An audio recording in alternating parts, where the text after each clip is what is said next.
Hello বন্ধুরা, সবাই কেমন আছো? আশা করছি খুব ভালো আছো। আমিও খুব ভালো আছি। আর অনেক দিন পরে তোমাদের সাথে একটা ছোট্ট ব্লগ শেয়ার করছি। তো সামনে হচ্ছে জন্মাষ্টমী, আমাদের ননীগোপালের জন্মদিন। তো সেই উপলক্ষে স্কুলে একটা ছোট্ট সেলিব্রেশন হবে। তো সেই সেলিব্রেশনে আর কি মাম্মামকে রাধা সাজতে হবে। আর মাম্মাম তো সাজার জন্য একেবারে সবসময় রাজি। আর দেখে নাও আজকে মাম্মামের রাধার লুকটা, আর কেমন লাগলো কমেন্টেও জানিও কিন্তু। তো বাচ্চাদের সাজানো মানে পুরোপুরি যুদ্ধ করা।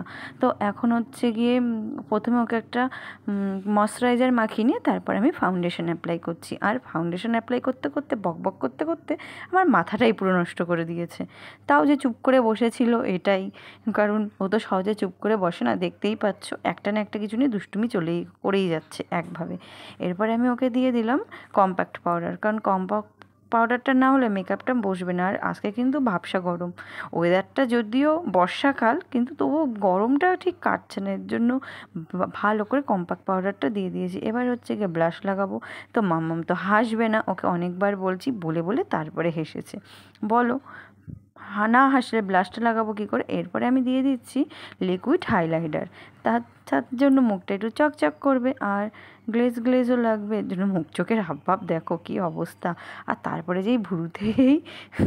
ভুরুতে যেই কাজলটা দিয়েছি তখন তো ওরে বাবা শুরু হয়ে গেছে, আমার ভুরুটা কী করে দিলে।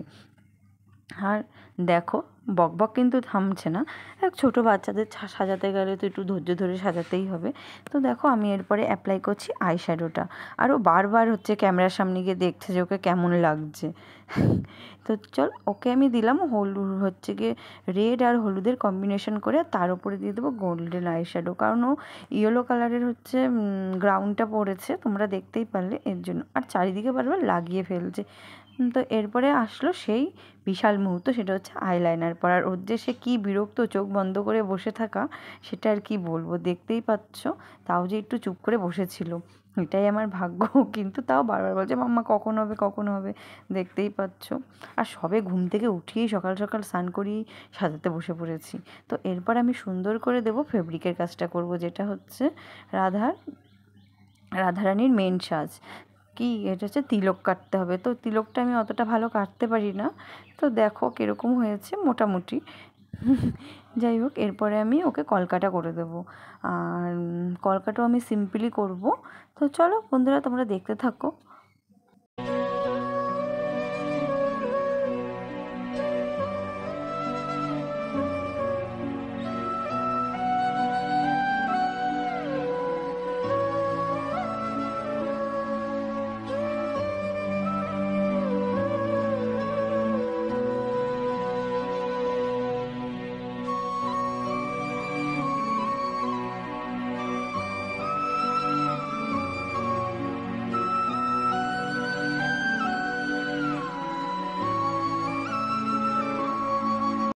তো বন্ধুরা, কলকা লিপস্টিক তো মুখের মেকআপ আমার কমপ্লিট। এখন হচ্ছে গিয়ে ওর জুয়েলারিটা পরে নিই, তারপরে ওর চুলটা লাগিয়ে দেবো।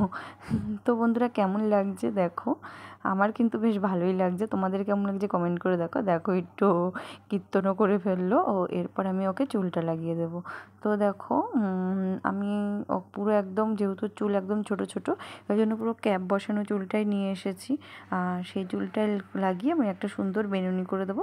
আর বেনুনির মধ্যে দিয়ে দেবো রেড কালারের হচ্ছে গিয়ে ফ্লাওয়ার। তো বেনুনিটা হয়নি, যেহেতু এক সাইডে করেছি, এজন্য আবার পেছন দিক দিয়ে করছি, কারণ তাহলে চুলটা ওটা এক সাইডে করলে বেশ ভালো লাগবে না। তো পরে দেখলাম পেছন দিক দিয়ে একটা বেনুনি করে দিলে সেটা বেশি সুন্দর লাগছে। এরপরে আমি দিয়ে দেবো এর মধ্যে তো ফুল তো আমি আনতে ভুলে গেছি, এর জন্য ঘরে ওর নাচের যেই লাল কালারের ফুলগুলো আছে, তো এই ফুলটাই আমি হচ্ছে গিয়ে সুন্দর করে করে পেঁচিয়ে দেবো।